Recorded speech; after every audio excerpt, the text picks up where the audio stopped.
Olá, meu nome é Thaís Jurema, do Educajus Cursos. Hoje no nosso bate-papo nós estamos com a doutora Kelly Farias, advogada há mais de 15 anos, palestrante e que tem um projeto focado no feminicídio. Kelly, seja bem-vinda. Boa tarde, Thaís. Obrigada pela oportunidade de estar aqui no Educajus. Espero poder contribuir. E é um tema bem atual, mas que às vezes as pessoas ainda têm alguma dúvida, apesar de estar mais na mídia do que em outros tempos, o que é propriamente dito o feminicídio? Na verdade, eu costumo dizer que o feminicídio é o final, né? Tudo começa com a violência doméstica, que tem lá alguns graus, na verdade, né? Psicológica, verbal, física e etc, né?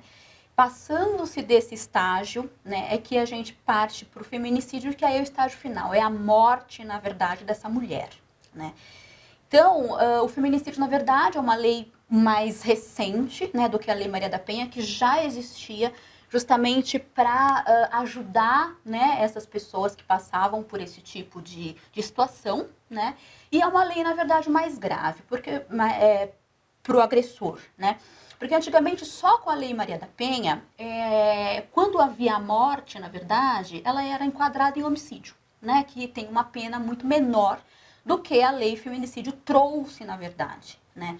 Então, é uma lei que veio ajudar, na verdade, a Lei Maria da Penha. Mas qual é, por exemplo, feminicídio, feminino, se matar qualquer mulher, independente da situação, já é feminicídio? Ou o feminicídio ocorre em situações específicas? Na verdade, a gente tem aí uma série, né? O feminicídio é a morte da mulher, né? Ocorrida, na verdade, por companheiro, namorado, enfim, alguma pessoa ali daquele ambiente, daquela relação, na verdade, né? E o feminicídio fala mulher, tem que ser mulher, né? Enquanto a Lei Maria da Penha, ela fala que mulher ou na condição de, né? Então, para ser caracterizado o feminicídio, realmente precisa ser mulher.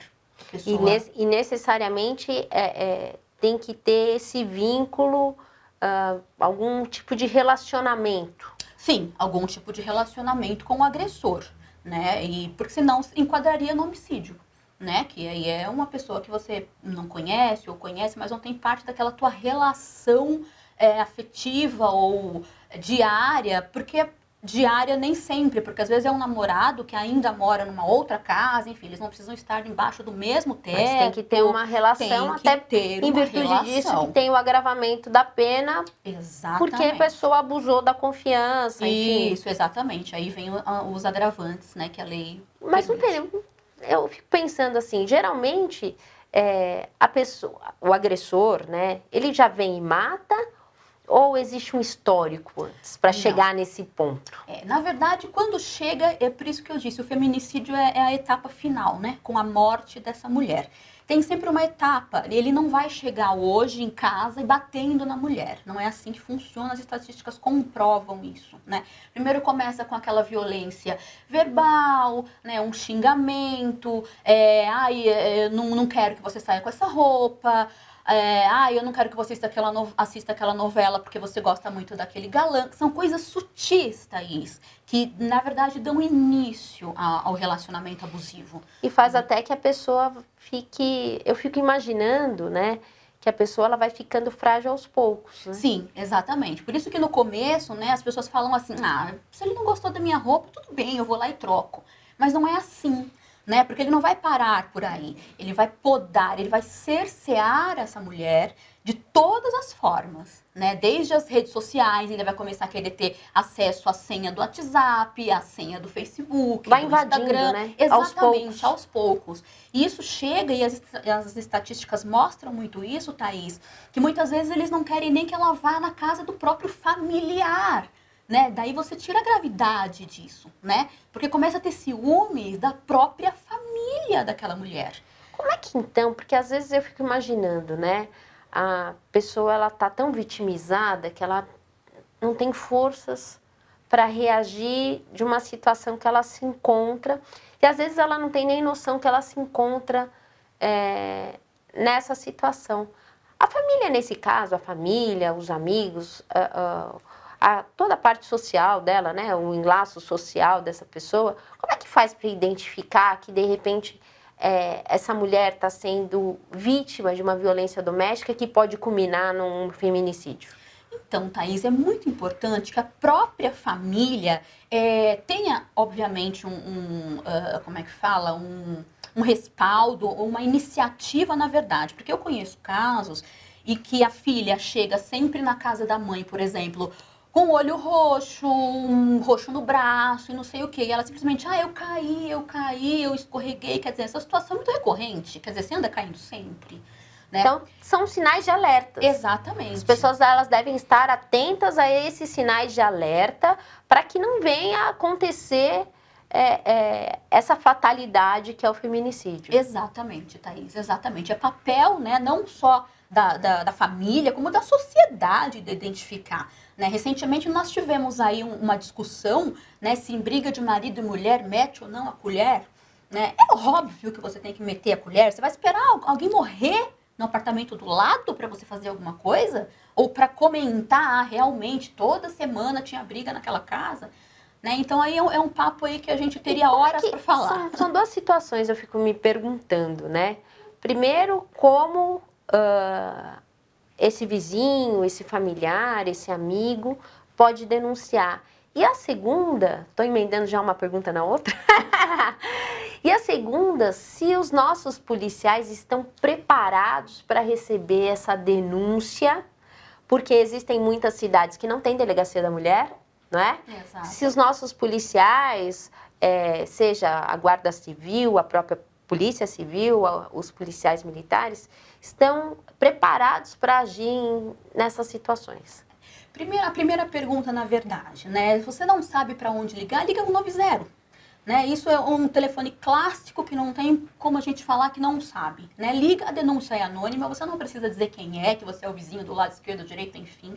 Né? Você simplesmente faz a denúncia e os policiais vão até essa casa para poder identificar na verdade. Né? É óbvio que aí depende de uma série de coisas, né? O policial vai lá, mas depende que a mulher também vá na delegacia posteriormente, apresente a denúncia, etc. Né? Tem uma série de fatores aí. Agora, recentemente, nós tivemos uma alteração na lei que permite sim que o policial, enfim, que o delegado, na verdade, inclusive, emita medida protetiva antes mesmo do juiz. Existem cidades pequenas onde as comarcas, assim, o juízo mais próximo é muito longe, né? E a Lei Maria da Penha, antes dessa nova atualização, né, a mulher ficava muito refém disso, porque até que a medida protetiva fosse assinada pelo juiz, ela estava correndo um risco de vida muito grande, né? E com a alteração da lei, agora o próprio delegado pode assinar, né? Inclusive pode ir até a casa da mulher, se ela quiser pegar as coisas dela e ir para um outro lugar, ele pode fazer, na verdade, dar esse amparo para ela, né?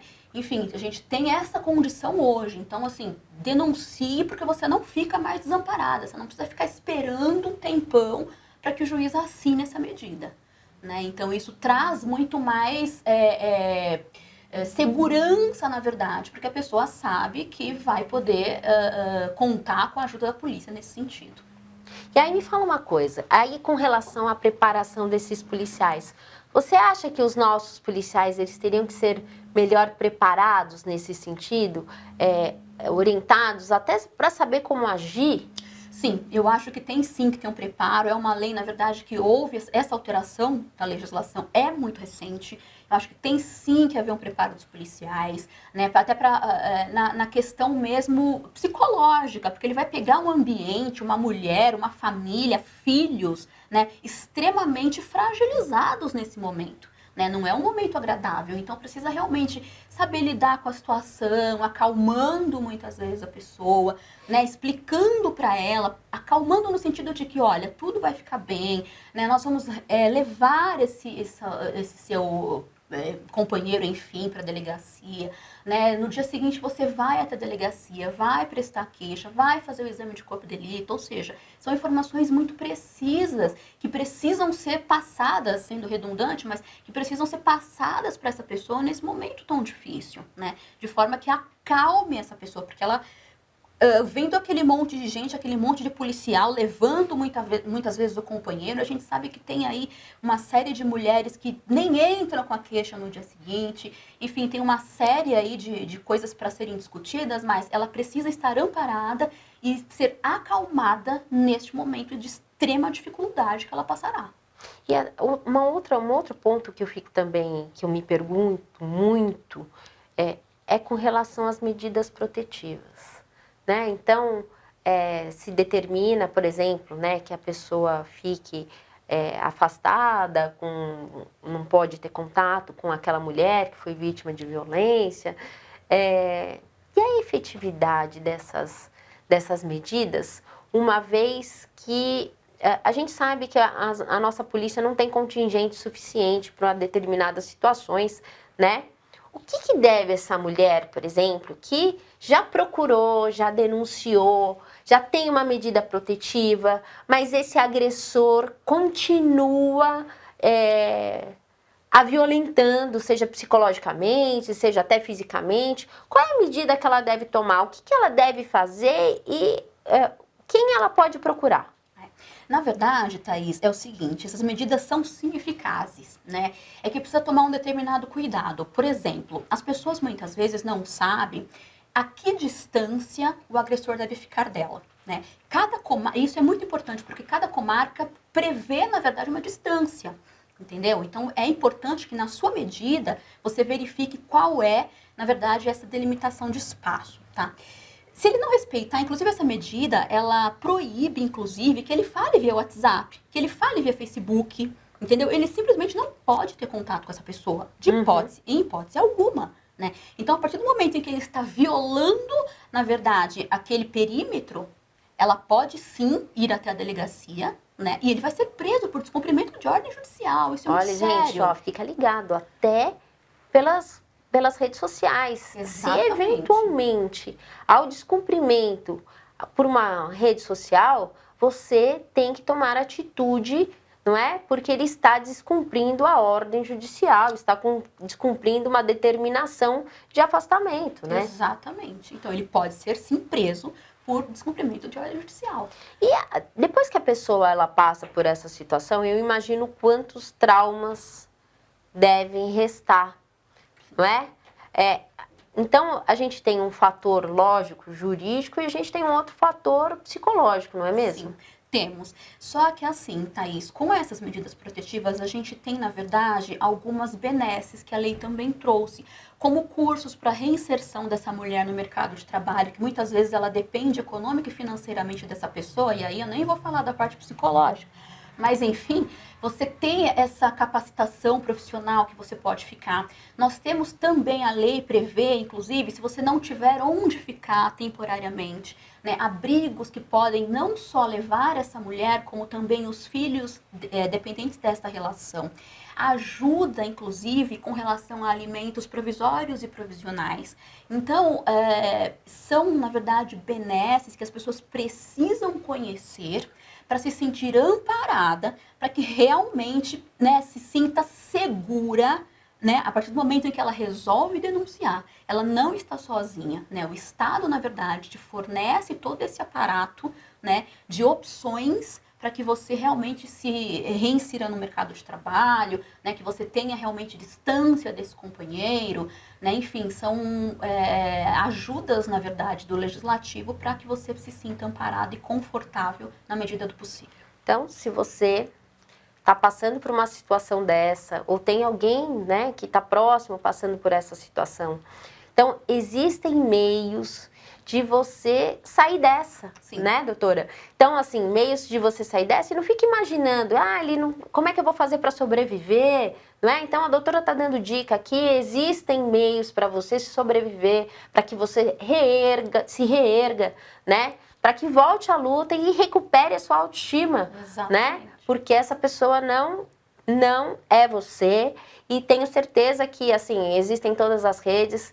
Eventualmente, se você tiver alguma necessidade, pode entrar em contato conosco, nós passaremos o seu contato para a doutora, se a doutora me permitir aqui, claro, eu falando sem nós passaremos o contato para que ela, né, oriente até algumas casas que possam dar abrigo, não é? Exatamente. Porque isso é realmente importante e a gente está aqui com índices muito altos, mas que de uma outra forma, reflete uma coisa muito boa, que é que as pessoas estão tendo coragem de denunciar. É verdade. Não é?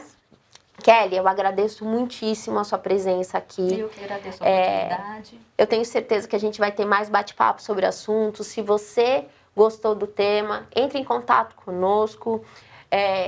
contato@educajus.com.br. Se você está precisando de ajuda, a doutora Kelly está aqui disposta a falar dos lugares que você poderá entrar em contato, Sim. não é? E você que é nosso ouvinte, entre em contato conosco também, fale as suas sugestões e sigam nas nossas redes sociais. Obrigado, Kelly. Obrigada, Thaís. Tchau, tchau, pessoal.